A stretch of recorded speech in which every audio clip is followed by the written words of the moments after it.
Bayangkan ini, kamu sudah bekerja bertahun-tahun, menabung dengan penuh disiplin, mengurangi jajan, bahkan menahan diri untuk tidak liburan keluar kota. Tapi ketika kamu cek harga rumah di tahun 2025, jumlah tabunganmu masih jauh dari cukup.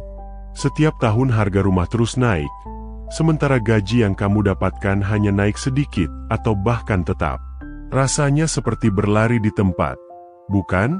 Banyak anak muda di era sekarang yang menghadapi realitas pahit ini. Generasi Z, yang sekarang berusia 18 hingga 30 tahunan, sedang berada di fase hidup di mana mereka ingin mandiri, ingin memiliki rumah sendiri, tapi kenyataan di lapangan jauh dari harapan. Pertanyaannya adalah, apakah Gen Z masih bisa membeli rumah di tahun 2025? Atau haruskah kita mulai menerima kenyataan bahwa memiliki rumah adalah impian yang makin sulit digapai? Sebelum kita mencari solusi, kita harus paham dulu apa yang menyebabkan harga rumah di Indonesia terus naik. Jumlah penduduk yang terus bertambah membuat kebutuhan akan hunian semakin meningkat, terutama di kota-kota besar. Banyak orang ingin tinggal di daerah yang dekat dengan tempat kerja, kampus, atau pusat bisnis. Namun, lahan yang tersedia tetap terbatas, terutama di wilayah perkotaan. Akibatnya, harga tanah dan properti di lokasi-lokasi strategis melonjak drastis. Kenaikan harga barang dan jasa dari tahun ke tahun juga berdampak pada sektor properti. Harga bahan bangunan seperti semen, pasir, besi, dan kayu terus meningkat karena inflasi dan kenaikan biaya produksi. Selain itu, upah tenaga kerja di sektor konstruksi juga semakin mahal. Semua faktor ini menyebabkan harga rumah semakin tinggi. Banyak investor yang membeli rumah bukan untuk ditempati, tetapi untuk dijual kembali dengan harga lebih tinggi di masa depan. Mereka memanfaatkan kenaikan harga properti sebagai instrumen investasi. Hal ini menyebabkan harga rumah semakin tidak terjangkau bagi masyarakat biasa, karena stok rumah yang tersedia untuk dibeli oleh end user semakin berkurang. Pembangunan jalan tol, stasiun MRT, LRT, atau pusat perbelanjaan baru seringkali menyebabkan harga tanah di sekitarnya meningkat secara signifikan. Para pengembang properti memanfaatkan momentum ini untuk menaikkan harga rumah di sekitar area tersebut, meskipun sebelumnya daerah itu tidak terlalu mahal. Sebagian besar masyarakat membeli rumah dengan sistem KPR, kredit pemilikan rumah. Namun, suku bunga KPR tidak selalu stabil dan bisa meningkat sewaktu-waktu. Jika suku bunga naik, maka cicilan bulanan pun ikut naik, sehingga makin banyak orang yang kesulitan untuk mengambil kredit rumah. Setelah paham kenapa harga rumah terus naik, kita harus melihat apa saja tantangan yang dihadapi Gen Z dalam membeli rumah. Rata-rata gaji anak muda saat ini tidak sebanding dengan kenaikan harga rumah. Misalnya, harga rumah di kota besar bisa mencapai miliaran rupiah, sementara gaji fresh graduate masih berkisar di angka jutaan.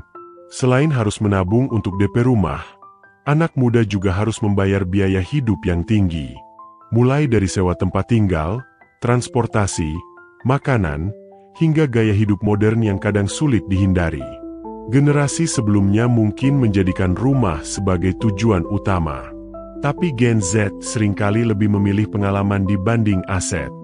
Banyak yang lebih memilih traveling, mengejar pendidikan, atau membangun bisnis daripada membeli rumah. Meskipun sulit, bukan berarti tidak mungkin. Ada beberapa cara yang bisa dilakukan Gen Z untuk tetap bisa memiliki rumah. Mungkin rumah di pusat kota tidak terjangkau, tapi rumah di pinggiran kota atau kota satelit bisa menjadi solusi. Teknologi dan transportasi yang semakin berkembang membuat banyak daerah pinggiran lebih mudah dijangkau. Dengan bekerja remote atau memiliki bisnis digital, seseorang bisa memilih lokasi yang lebih terjangkau tanpa harus tinggal di kota besar. Mengandalkan gaji dari satu pekerjaan saja bisa jadi tidak cukup. Banyak Gen Z mulai mencoba investasi, bisnis sampingan, atau bekerja freelance untuk meningkatkan penghasilan. Contohnya, bekerja sebagai content creator, menjalankan bisnis online, atau berinvestasi di pasar saham dan kripto. Pemerintah seringkali menyediakan program rumah subsidi dengan harga lebih terjangkau dan suku bunga yang lebih ringan. Program ini dirancang untuk membantu masyarakat berpenghasilan menengah ke bawah memiliki rumah sendiri. Mencari informasi tentang program ini bisa menjadi langkah awal yang baik agar tidak melewatkan kesempatan mendapatkan rumah dengan harga lebih murah. Menabung biasa mungkin tidak cukup karena inflasi bisa menggerus nilai uang. Investasi dalam bentuk deposito, reksadana, atau instrumen lain bisa membantu uang berkembang lebih cepat. Selain itu, menggunakan sistem tabungan otomatis yang langsung memotong sebagian penghasilan untuk ditabung juga bisa menjadi strategi efektif.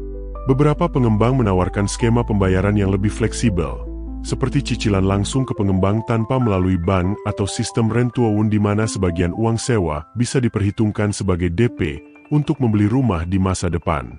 Kalau membeli rumah masih terasa sangat sulit, ada beberapa alternatif lain yang bisa dipertimbangkan. Jika harga rumah terasa terlalu tinggi, menyewa dengan jangka panjang bisa menjadi pilihan.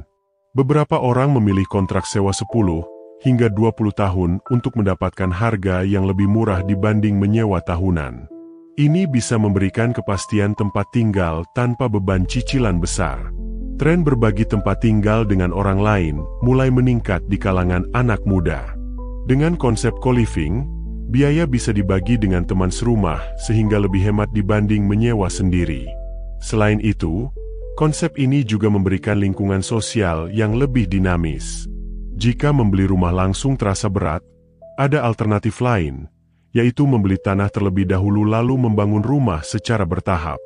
Ini memungkinkan seseorang memiliki hunian sesuai dengan kemampuan finansialnya tanpa harus terbebani cicilan besar. Beberapa pengembang menawarkan sistem rent-to-own, di mana seseorang menyewa rumah dengan opsi membeli di masa depan. Sebagian dari uang sewa bisa dihitung sebagai DP untuk pembelian rumah setelah beberapa tahun. Jika bekerja secara remote atau tidak terikat dengan kota besar, memilih kota dengan harga properti lebih murah bisa menjadi pilihan. Banyak daerah berkembang yang menawarkan harga rumah lebih terjangkau dibanding kota metropolitan. Jadi, apakah Gen Z masih bisa membeli rumah di tahun 2025? Jawabannya adalah bisa, tapi dengan strategi yang tepat. Harga rumah memang terus naik, dan tantangan semakin besar. Tapi dengan perencanaan keuangan yang baik, mencari alternatif yang realistis, dan menyesuaikan ekspektasi, memiliki rumah tetap menjadi sesuatu yang mungkin dicapai. Hal yang paling penting adalah memiliki mindset yang fleksibel. Jangan terjebak pada pola pikir bahwa satu-satunya cara memiliki tempat tinggal adalah membeli rumah di pusat kota. Ada banyak jalan menuju tujuan yang sama. Selama kamu terus berusaha, mencari peluang, dan berpikir kreatif, impian memiliki rumah bukan sekadar angan-angan belaka. Dan yang lebih penting, jangan terlalu tertekan oleh standar sosial. Setiap orang punya jalannya masing-masing. Fokuslah pada apa yang paling sesuai dengan kondisi dan kebutuhanmu. Apakah itu membeli rumah, menyewa, atau mencari alternatif lain? Selama itu membuat hidupmu lebih nyaman dan sejahtera, itu sudah cukup. Jadi, bagaimana menurutmu? Apakah membeli rumah masih menjadi prioritas dalam hidupmu? Atau kamu punya strategi lain? Bagikan pendapatmu di kolom komentar.